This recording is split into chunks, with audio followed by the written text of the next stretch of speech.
بسم اللہ الرحمن الرحیم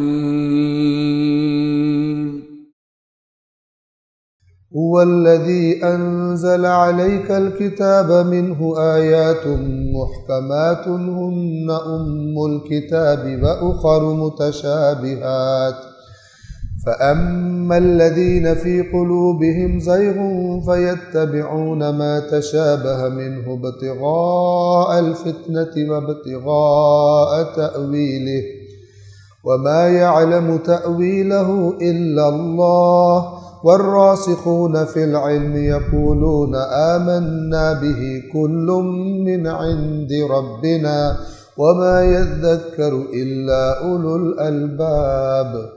قرآن نے کتنے کلیئر بتایا ہوا، ان الانسان لکفور مبین، انسان تو کھلا، اب ترجمہ چاہے آپ کافر کر لیں چاہے ناشکرہ کر لیں، کفور مبالغے کا صیغہ ہے، بہت زیادہ کفر کرنے والا یا بہت زیادہ کفران نعمت کرنے والا۔ یہاں پہ کفر مبین کیا ہے؟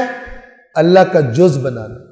یہ کھلے عام کہہ رہا ہے قرآن نہ پڑھنے والی قوم کو، اور ان کو نچوا رہا ہے، رقص بھی کروا رہا ہے، نعرے بھی لگوا رہا ہے، اور پیسے بھی لے رہا ہے ان سے، صریح خلاف قرآن بات کر کے کہ مولا علی اللہ کا، یہ بھی تم کہتے ہو جز ہے جز ہے، تو جب اتنے جز مان لیے تو پھر اللہ مولا علی کو کیوں نہیں مانتے؟ اللہ کا کوئی جز نہیں ہے۔ ید اللہ اگر کہا گیا تو وہ مجاز ہے۔ کیوں؟ خدا بند عالم جو کام چاہتا ہے کہ کیے جائیں، جو حکم کرتا ہے، سب سے بڑھ کر آگے بڑھ کر وہ کام کرنے والا، اس لیے ید اللہ کہا گیا، مجاز ہے۔ کہ میں پھر مثال بھی دیا کرتا ہوں جو کہ بات امپورٹنٹ ہے اور سمجھیں آپ۔ کوئی بندہ یہاں بیٹھا ہو کراچی میں اور لاہور میں وہ قتل کروائے کسی طریقے سے، لوگ کیا کہیں گے؟ اس قتل میں اس کا ہاتھ ہے۔ تو وہ عدالت میں کہے کہ آپ سب انسان ہیں، عقل مند ہے، میں کراچی میں بیٹھا ہوں، میرا ہاتھ لاہور میں کیسے پہنچ سکتا؟ ٹھیک ہے نا؟ تو وہ کہیں گے واہ واہ واہ، جیسے کرتے ہیں ایسی بات۔ اس ہاتھ کا مطلب کیا ہے؟ اس کا ہاتھ مطلب ہے یہ انوالو ہے، اس نے پیسے دیے کسی کرائے کے قاتل کو قتل کرنے کے لیے۔ اس ہاتھ کا مطلب نہیں ہے کہ یہ وہ ہاتھ اس کا لمبا ہو کے لاہور پہنچ گیا وہاں جا قتل کر دیا۔ یہ زبانوں میں عام طور پر یہ لفظ استعمال ہوتے ہیں، ٹھیک ہے نا؟ تو عربی میں جاسوس کو کہتے ہیں عین، آنکھ۔ وہ آنکھ ہوتا ہے، وہ جب جاتا ہے جاسوسی کرنے تو وہ ایک ڈیلا پھر رہا ہوتا ہے، آنکھ کا وہاں پر وہ کر رہا ہوتا ہے، نہیں انسان ہوتا ہے، لیکن اس کا کام چونکہ دیکھنا ہے، غور سے چیزوں کو اور رپورٹنگ کرنا ہے۔ عربی میں کیا کہتے ہیں؟ عین، آنکھ۔ یہ مجاز ہے، اس کو کہتے ہیں تشابہ۔ اب جن کے دل میں مثلا عرش کا ذکر ہے قرآن میں، الرحمن علی العرش استویٰ، کہ رحمان جو عرش پر مستوی ہے، یعنی آپ سادہ ترجمہ کریں، عرش پر آرام سے ٹک کر بیٹھا ہو۔ اب یہ ترجمہ کیا جا سکتا ہے، جیسے اللہ تعالیٰ کا کوئی تخت ہے وہاں پہ آ کے بیٹھتے ہیں، اس کا مطلب بیٹھتے ہیں تو اٹھتے بھی ہوں گے وہاں سے۔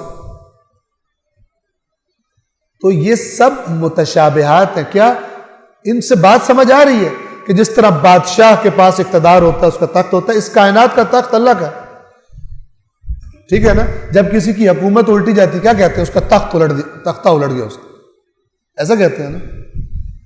تو ظاہر بات ہے کہ مثلا آ کے اس کا ایسا نہیں کہ وہ کرسی پہ بیٹھا تھا، آ کے اس کی کرسی کسی نے الٹ دی، نہیں الٹتے، لیکن اس کا مطلب کیا ہوتا ہے؟ اس کی حکومت ختم کر کسی اور نے قبضہ کر لیا اس پہ۔ تو یہ جو عرش کا لفظ لایا گیا کہ لوگوں کے ذہن میں ہے بادشاہوں کا، تو اس کائنات کا بادشاہ خدا ہے۔ اور جیسے بادشاہ اپنے تخت پر بیٹھ کر، وہ جگہ ہوتی ہے جہاں سے سارے حکم صادر ہوتے ہیں اور اس کی اطاعت ہوتی ہے، وہ خدا ہے، نہ کہ اللہ تعالیٰ کسی تخت پر بیٹھا ہوا۔ جیسے ہی ناقص چیز ذہن میں آئے خدا نے بتا دیا لیس کمثلہ شیء۔ تمہارے ذہن میں کوئی چیز آ رہی ہے نا، جو بھی تمہارے ذہن میں آئے وہ چیز ہے، اللہ کسی چیز کی مانند نہیں ہے۔ تو یہ فرمولہ ہر اس آیت پر اپلائی ہوگا جہاں پہ ہم کوئی اپنا ناقص تصور اللہ تبارک و تعالیٰ کے بارے میں، اس کی آنکھ کے بارے میں، اس کے ہاتھ کے بارے میں، اس کی قدرت کے بارے میں جب بھی کریں گے، قرآن کیا آواز دے گا؟ لیس کمثلہ شیء۔ اور پھر خدا نے خود بتایا کہ جن کے دلوں میں ٹیڑھا پن ہے وہ فتنہ کرنے کے لیے متشابہات کے پیچھے جاتے ہیں، ٹھیک ہے؟ محکم کیا ہے؟ لیس کمثلہ شیء۔ متشابہ کیا ہے؟ ید اللہ۔ جن کو نہیں پتا ان کو ید اللہ بنا کے تو پتہ نہیں کیا کیا کر کے حضرت علی کو اللہ بنا کے دین سے فارغ کر دیں. تو یہ آیت جو ہے یہ بتا رہی ہے کہ محکمات کو دیکھو پہلے اور متشابہات سے وہ معنی لو کہ جو محکمات کے خلاف نہ ہو. متشابہات کو پرکھا جائے گا محکمات کے ساتھ. اور ہم ایسے ہی کرتے ہیں کہ فرض کریں ایک مشین ہے, اس نے خالص دودھ کا سارا انالیسس کیا ہوا ہے, سارے ڈیٹا موجود ہے. اب جب آپ متشابہ دودھ کو ڈالیں گے اس میں جس کا آپ کو پتہ نہیں ہے خالص ہے یا نہیں, تو وہ جس کے پاس محکم کرائٹیریا موجود ہے وہ آپ کو انالائز کر کے دے دے گی کہ اس میں کتنا دودھ ہے اور کتنا پانی ہے اور کتنا پتہ نہیں کیا کیا شامل ہے. ایسا ہوتا ہے نا. یہ ہے متشابہ کو محکم پر رکھنا. ساری دنیا یہی کرتی ہے, ٹھیک ہے نا.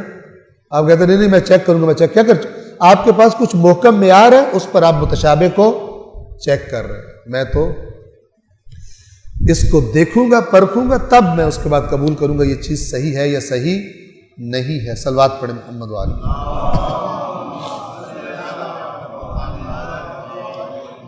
راسخ فی العلم کیا کہتا ہے؟ سب پر ایمان ہے ہمارا. وہ یہ نہیں کہتا یہ کہاں سے نکل آیا, تم تو یوں کہہ رہے, تو بیچ میں یہ الٹی سیدھی باتیں قرآن کی آیات سے متشابہات میں سے نکال کر لے آنا. وما یذکر الا اولو الالباب, اور نصیحت حاصل نہیں کرتے مگر خالص عقلوں والے. جو خالص عقل کس کی نہیں ہے؟ جو عقل چلا رہا ہے فتنہ کرنے کے لیے اور پیسہ کمانے کے لیے, لوگوں کو خراب کر کے پیسہ کرانے, وہ نصیحت حاصل نہیں کرتے. اس کے ساتھ اٹیچ کر دوں کہ ایک بندہ سنتا ہے, اس نے پیر کسی ایسے کو بنایا ہوا جو الٹی سیدھی باتیں کرتا ہے, اس کو مدت ہو گئی ہے کسی الٹی سیدھی باتیں کرنے والے کو واہ واہ کرنے کی. اب وہ سنتا ہے قرآن میں یہ لکھا ہے, عقل کیا کہے گی؟ ایک مسلمان کی عقل کیا کہے گی؟ یار اگر قرآن میں لکھا ہے تو قرآن ٹھیک ہے, اگر وہ خلاف قرآن بات کر رہا ہے. لیکن خواہش کیا کہے گی؟ اس سے مانوس ہو گیا, اس کا دل نہیں کرتا میں مثلا 30-40 سال میں غلط واہ کرتا رہا ہوں مثال کے طور پر. اگر تو عقل خالص غالب آئے گی, عقل خالص سے کام لے گا, نصیحت لے لے گا. اور اگر کہے گا نہیں میں اس کو نہیں چھوڑ سکتا, تو پھر اللہ کی کتاب اس کی نصیحت اللہ کی کتاب کی اس کے کام نہیں آئے گی. یہ فرما رہا ہے اگر اس قسم کی حرکتیں کرتے رہے ہو تو خالص عقل سے کام لو. تعلقات, دوستیاں, پیری مریدیاں ان کو سائڈ پہ رکھو, اور تب تمہیں ہماری کتاب نصیحت, اس کتاب کی نصیحت فائدہ دے گی. وما یذکر الا اولو الالباب کا یہ معنی ہے. نصیحت تو صرف خالص عقل والے ہی قبول کرتے ہیں. صدق اللہ العلی العظیم.